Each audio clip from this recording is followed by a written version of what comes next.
buddy? What's popping? Dude, a lot's happening. I know, right? Yeah. It's like I wonder if it's like overload, like stimulus overload for you right now. That's exactly what it is. It's too much for my brain to process. I was talking to a walker in Austin, and I was just asking because you have a family and kids, and you're gone all the time now, and it's gone from like 0 to 100.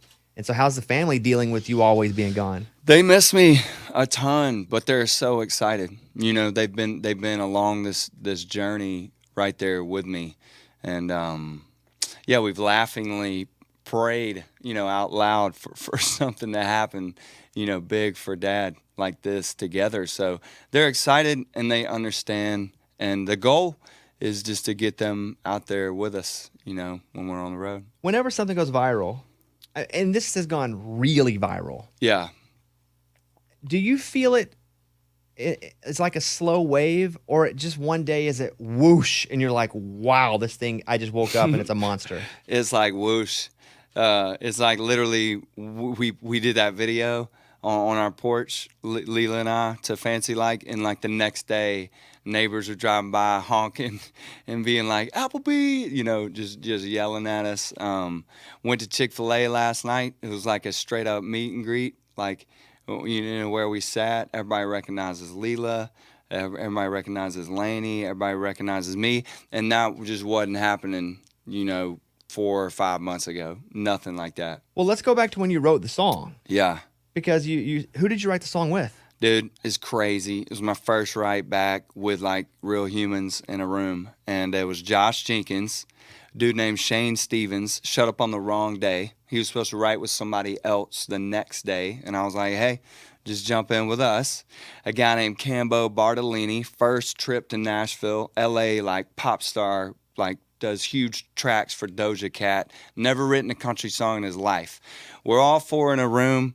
We did not write for like 4 hours. All we did was just kind of talk about what the Lord had been doing in our lives over the pandemic. We shared our testimonies. I don't even know what happened. Like, we laughed, we cried, we prayed, we did all this weird stuff. And then at the end of the day, we were like, yo, y'all even want to write, today? Or are y'all done? And Josh Jenkins said, yo, I got this title, Fancy. And in about 2 minutes, I think I said, I was like, yo, we fancy like Applebee's on a date night. And I told him about how my kids and I, when we're on a road trip, I'm like, hey, y'all want some fast food? Or you want to do something fancy? You want to sit down, and get something fancy? Have a waiter or a waitress.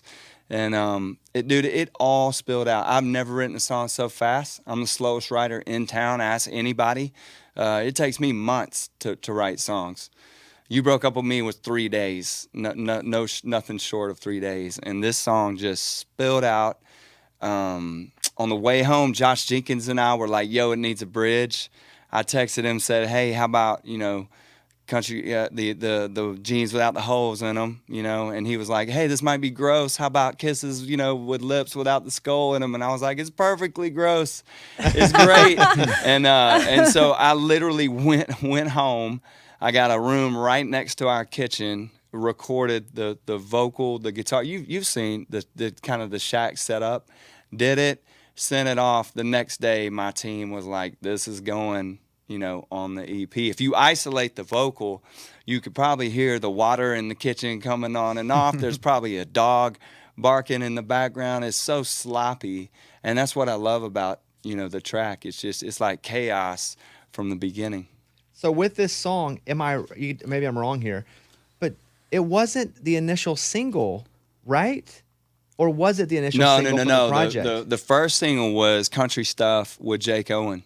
And again, I don't even know if we had intended to go to radio with anything off this project, We're just, history told us our fans hadn't had any new music for a minute, So we were like, let's release these. If you listen to those 6 songs, they don't have anything in common. Like, it's not a well put together, like, no song is the same. They don't really belong on the same album. And we thought it was country stuff. And then once Leela and I did the dance, it was not country stuff. So talk about the dance for a second. Does she Yeah. come to you and say, "Hey, I've choreographed a dance," or do you go to her and go, "Hey, will you choreograph a dance to this song?" It's neat. I mean, that we did that over COVID together a lot. That's how Leela and I bonded. I'm always just looking for like, the shortest road to connect with my kids. Like, what can I be into that they're into? For my son Chapel, it's NF. Like, we get down on some NF together. And if we didn't have NF, I don't know if we'd be friends. Like, the rest of the stuff we don't have in common. So for Leela and I, it was dancing, on TikTok, and we would learn the trends. We did the Renegade. We did the I'm a Savage, Bougie. We did all that stuff shamelessly. No followers. Nobody cared. And then on a Sunday, like 3 days after we had released Fancy Like, she says, "Yo, Dad, Fancy Like needs a dance." 35 minutes tops. We threw that joker together, popped it off twice on the porch. We did it once without the flamingo, and then I was like, "Why didn't we put the flamingo in there?" And then we put the flamingo in there. Lainey filmed it, and we were like, "Let's go." And dude, I mean, by that night, we watched it cross 1 million. I thought we had broken. So I thought that was a glitch. I was literally like, TikTok got the wrong guy. How did it catch this river? I had one video of You Broke Up With Me, like me singing in the living room, that had 1 million views, but it took freaking forever to get there. I had 86,000 followers on TikTok that afternoon, and I think I got like 2.1 million now.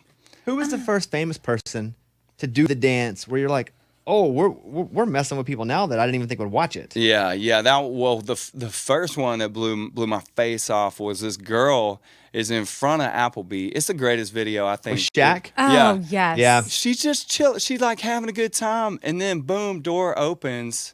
It's beautiful, the Applebee's is there, and then freaking Shaq walks out and just like starts doing this behind her, and that was out of nowhere. Like that was we're talking about like 3 weeks in, and then I've seen like sea lions do it, and then we started seeing penguins at zoos do it, and throw fish out, at the and then the coolest though to me was Amy Adams. On Seth Meyers, like he was just like, "What you doing, in the pandemic?" And she was like, I've been hearing this commercial, it won't get out of my head." She just thought it was a commercial, she didn't even know it was a song, and she was like, "Yeah, I embarrassed my kids," and she kind of botched the words, but she did the dance and everything. It was crazy. When did Applebee start calling? So, I'm gonna be just honest here. We called Applebee's first, and we were like, "Yo, we got a song. It seems like something, y'all might want to partner with." And they were like, "Cool, we'll check it out." 2 weeks later, they called us back. They were like, "Dude, sales are up. It's already a commercial for us." And I was like, "Yeah, I know. I told we told y'all." But it was really fun because that was the obvious play. And you could tell people on socials were like, "Hey, you should do something with Applebee's." And I was like, "Yeah, I know." I was like, "I need some free food." And then finally, when it went down, it's like the world cheered. They were like, "Oh, we are matchmakers. We told y'all." And I was like, "Yeah, I know." So still waiting on Wendy's. They haven't hit me up, but you guys are all getting gift cards from Applebee's. He's like the official spokesperson now. He just dude. Oprah'd us. You get a gift card. Dude, I did. I Oprah'd you. I love that. And they even brought back the Oreo shake because of you, right? Come on. I mean, dude, does it get any cooler than that? I've said it a million times. I told Leela, I was like, "I'm going to take your kid to Applebee's one day, and I'm going to sit at that table and be like, 'You want a shake? It's pretty good, right? It's there because of me.'" And I brought it back. So, yeah, I hope it's not I haven't seen, like, limited time on it or anything. I think it's back for good, y'all. So enjoy. Thank you. You're welcome, actually. Yeah. So I'm assuming that because this has been such a big song, are you getting paid for this yet, song-wise, or are you just making endorsement money? I'm not good. Like, I don't know if I'm getting paid yet. I'm not good with the money stuff, so I just I don't know. Any fancy car yet? No, Fancy van, car. fancy. No, I will say last night though, and you'll see it on the gram tonight. My kids, y'all, like 8 years ago, we were in Lowe's and they just wanted Christmas blow ups, and I was like, no, I'm not, dropping that much money on a Christmas blow up. And I told them in that Lowe's, I was like, yo, here's the deal. If I ever get a number one, everybody gets a Christmas blow up. And then, so yeah. It went number one on the Billboard, Hot Country, and so they were like, "Where's the blow ups, Dad?" So we went to Lowe's last night, and all 6 kids. I even got the Grinch. I got the Grinch holding a candy cane. He's like 7 feet tall, and we're gonna put them all up tonight. And so yeah, that's awesome, man. That's what we spent our money on. Walker has announced the Fancy Like tour with Mackenzie Porter. Tickets are on sale now. Go to walkerhayes.com. You're all over the place. It's crazy to see it happen all at once because you've definitely done the work. And then it's like boom, and to watch it explode has been really cool to see. Yeah, man. And it just, I'm just happy to be a part of it, honestly. My team, holy cow, man. I mean, they invested. I'm a risky investment. When nobody this January expecting this, and just so many people are a part of this, and like Shane McAnally, my producer, that dude, so many people had to look at him like he was just insane, but he knew that maybe we could do the impossible together, and that's exactly what's happening right now. It's something impossible. And I told somebody the other day, it's not just like Rudy, like we didn't just get a tackle in a blowout game on the last play. This is historic, this song is so massive, and I'm just humbled and freaking grateful, and hope it gives me 5 more years to try to duplicate it. Walker Hayes. You can follow him at Walker Hayes on Instagram or Walker Hayes Official on TikTok. Does someone have at Walker Hayes on TikTok? That's not you. Yeah, I think somebody stole it, so we did the official. I don't know why. We tried to buy it for like $10 or something. He wouldn't give it to me. Would you mind? We're gonna do our St. Jude Radiothon in like a month. Yeah. Would you mind coming back and playing that? Yeah. You would mind or you wouldn't? No, I wouldn't. Yeah. I would not mind coming back and playing it for you guys for sure.